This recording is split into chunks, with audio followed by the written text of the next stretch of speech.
জামালপুরের চরাঞ্চলে উৎপাদিত শুকনা মরিচ গুণে ও মানে ভালো হওয়ায় রাজধানী সহ সারা দেশে এই মরিচের বেশ চাহিদা রয়েছে। এবছর মরিচ চাষে খরচ বেড়েছে দ্বিগুণ। সার বীজ কীটনাশকের মূল্য বৃদ্ধি সহ চাষের জমির লিজ নিতে বেড়েছে ব্যয়। তবে চাহিদার চেয়ে এবছর উৎপাদন বেশি হওয়ায় বাজারে বেড়েছে সরবরাহ, ফলে কমেছে শুকনো মরিচের দাম। মেলান্দহ উপজেলার ঝাউগড়া ইউনিয়নের টগারচর গ্রামের আবু তাহের বিগত বছরে কাঁচামরিচ ও শুকনা মরিচ চাষ করে আর্থিকভাবে লাভবান হওয়ায় এবছর ৪ বিঘা জমিতে করেন মরিচ চাষ।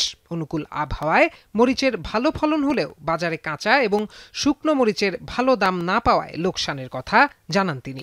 শুধু তাহেরই নন, ভালো বাজার দর না মেলায় লোকসানে এ অঞ্চলের অধিকাংশ মরিচ চাষী।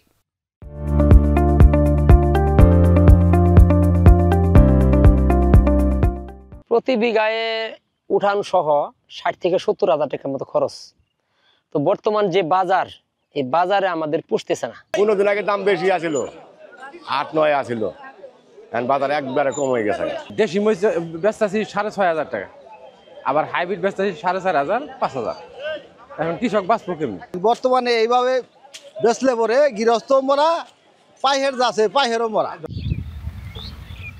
এবছর জামালপুরের ৭ উপজেলায় ৭,২৫০ হেক্টর জমিতে শুকনা মরিচের চাষ হয়েছে। মরিচ চাষে কৃষকদের প্রয়োজনীয় পরামর্শ প্রদানের কথা জানায় জেলা কৃষি বিভাগ। আমরা কৃষি বিভাগের পক্ষ থেকে কৃষকদের পরামর্শ দিয়ে এসেছিলাম আবাদ মৌসুমে, এবং পাশাপাশি এই বছর আবহাওয়া অনুকূল থাকায় মরিচের ফলন ভালো হওয়াতে কৃষকরা আর্থিকভাবে লাভবান হওয়ার আশা করছে। পুরোদমে বাজারগুলোতে শুকনো মরিচ কৃষকরা নিয়ে বিক্রি করছেন। আমরা জানতে পেরেছি যে এখন পর্যন্ত বাজারে ২০০ টাকা কেজি করে মরিচ বিক্রি হচ্ছে। আশা করি এটার দাম আরও কিছুদিন পর আরেকটু বাড়বে। চলতি বছর জামালপুরে মরিচ উৎপাদনের লক্ষ্যমাত্রা ১৭,২৫৫ টন, যার বাজার মূল্য ৩৪৫ কোটি টাকা। এখন জামালপুর।